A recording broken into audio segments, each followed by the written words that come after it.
สบายดีพ่อแม่พี่น้องเมื่อทุกคนมื้อนี้สิพาทุกคนมาเฮ็ดอัวดอกแคใส่ซีนหมูเนาะส่วนวิธีเฮ็ดแนวใดไปรับชมกันเลยก่อนอื่นมื้อนี้ก็จะมาเริ่มบดเครื่องกันก่อนเนาะเครื่องที่จะบดนี่ก็มีข้าวเบื่อครึ่งถ้วยน้อยแล้วก็หัวสิงไข่ใบขี้หู้หอมแดงกระเทียมบักเผ็ดดิบเนาะลงไปในโถบดเลย หลังจากนั้นก็ปิดฝาบดให้มันมุนละเอียดดี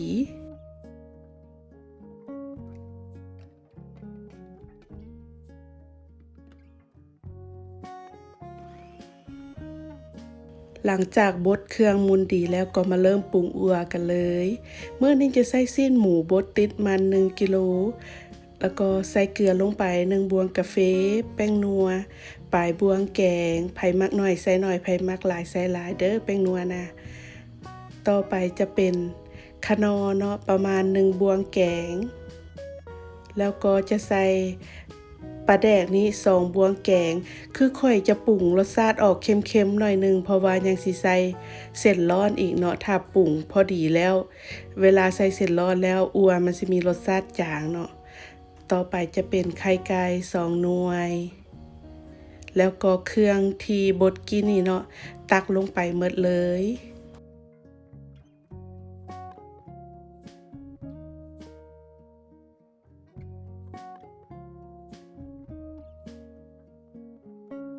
หลังจากนั้นก็ใส่เส้นร้อนลงไป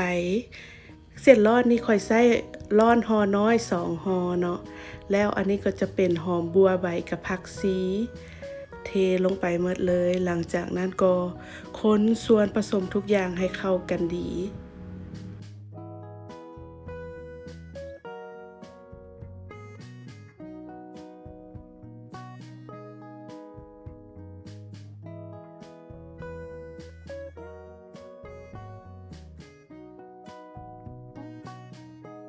เมื่อเห็นว่า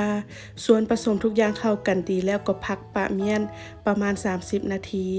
หลังจากนั้นก็มาเริ่มห่ออัวกันเลยอันนี้จะเป็นดอกแคที่ค่อยล้างทำความสะอาดแล้วเนาะส่วนวิธีการห่อนี่ก็บ่มีหยังยากเนาะถ้าแม่นไผบ่มักกินขมหลายเนาะก็ดึงเอาเกสรทั้งกลางออกให้มันหมดเนาะแต่แม่นไผมักกินขมหันก็บ่ต้องเอาออกก็ได้เนาะหลังจากนั้นก็ตักใส่ลงไปในทางกลางดอกเลยแล้วก็พับทางลุมขึ้นเทิงซ้ายขวาเข้าหากันแล้วก็พับตัวทางเทิงนี้ลงมาแบบนี้แล้วอีกอย่างหนึ่งเวลาตักใส่หั่นนะบ่ต้องตักให้มันสวดหลายเนาะเพราะว่าเวลาพับแล้วมันสิบ่อยู่ดีหั่นนะตักให้พอส่ำใดส่ำหนึ่งเนาะแล้วก็พับ